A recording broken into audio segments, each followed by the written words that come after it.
میرے چینل کو لائک اور سبسکرائب کریں۔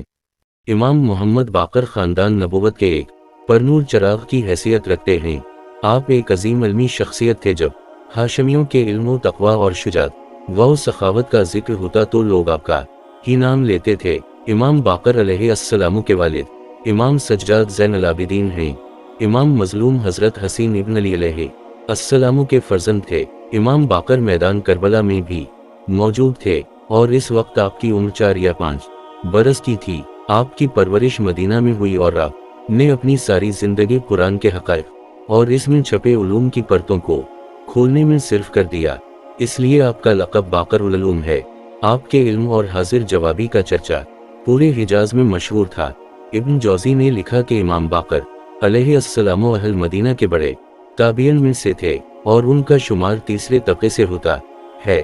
وہ عالم مجاہد زاہد اور سکہ تھے۔ اہل سنت کے بڑے بڑے ائمہ اور آپ کے شاگرد امام باقر علیہ السلام سے محدثین نے حدیث بھی روایت کی ہے جو کتب ستہ میں نقل ہوئی ہے۔ امام باقر علیہ السلام نے بہت سارے علمی مناظرے کیے۔ آپ نے ملحد و قدریوں اور یہود و نصار کو مناظروں میں ہمیشہ شکست فاش دی۔ اسی زمانے میں ابو حنیفہ نعمان بن ثابت کا نیا چرچا ہوا تھا جو اپنے فقہ کی وجہ سے کوفہ اور اطراف کے علاقوں میں کافی مشہور ہو رہے تھے۔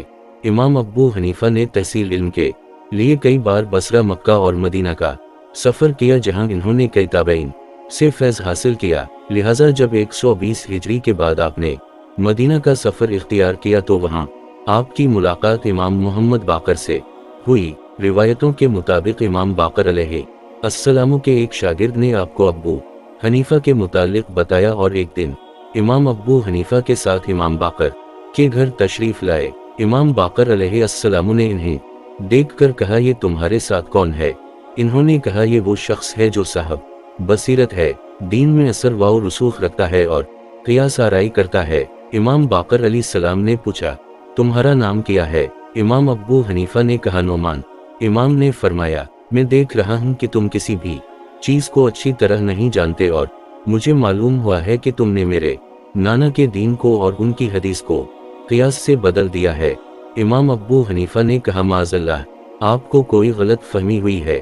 آپ میری نظر میں اسی طرح لائق احترام ہیں جیسے آپ کے نانا صحابہ کی نظر میں۔ امام باقر نے فرمایا اے نعمان، میرے والد نے میرے جد امجد سے حدیث نقل کی ہے کہ رسول اللہ صلی اللہ علیہ وسلم نے فرمایا سب سے پہلے جس شخص نے دین میں اپنی رائے سے قیاس کیا وہ ابلیس تھا۔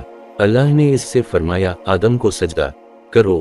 اس نے جواب میں کہا میں اس سے بہتر ہوں کیونکہ تو نے مجھے آگ سے پیدا کیا ہے اور اس کو مٹی سے، پس جو شخص بھی دین میں اپنی رائے سے قیاس کرے اس کو اللہ قیامت کے روز ابلیس کے ساتھ مشہور کرے گا کیونکہ اس نے قیاس میں ابلیس کی پیروی کی۔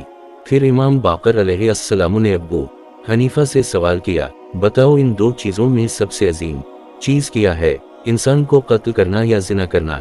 ابو حنیفہ نے کہا انسان کو قتل کرنا۔ امام علیہ السلام نے فرمایا پھر اللہ نے انسان کو قتل کرنے میں 2 گواہوں کو کافی کیوں سمجھا جبکہ زنا کے شواہد میں 4 گواہوں کو ضروری سمجھا؟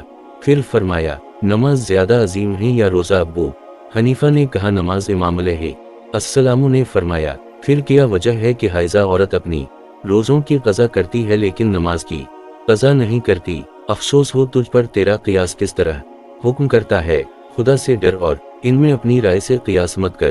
گویا امام باقر علیہ السلام ابو حنیفہ کو یہ سمجھانا چاہتے تھے کہ عقل اور شریعت کے حکم میں عقل کو ترجیح نہیں دینی چاہیے، قیاس اور رائے سے مومن کو ہمیشہ بچنا چاہیے۔ مورخین نے لکھا کہ امام ابو حنیفہ نے امام محمد باقر علیہ السلام کی شاگرد اختیار کر لی اور مدینہ میں تقریباً وہ سال مقیم رہ کر آپ سے علمی فیض حاصل کیا۔ امام ابو حنیفہ خود فرماتے ہیں کہ اگر میرے یہ 2 سال نہ ہوتے تو ابو حنیفہ ہلاک ہو جاتا۔ اللہ تعالیٰ میں آخرت کی توفیق عطا فرمائے اور ہمارے ایمان کو مضبوط کرے، امین ثم امین۔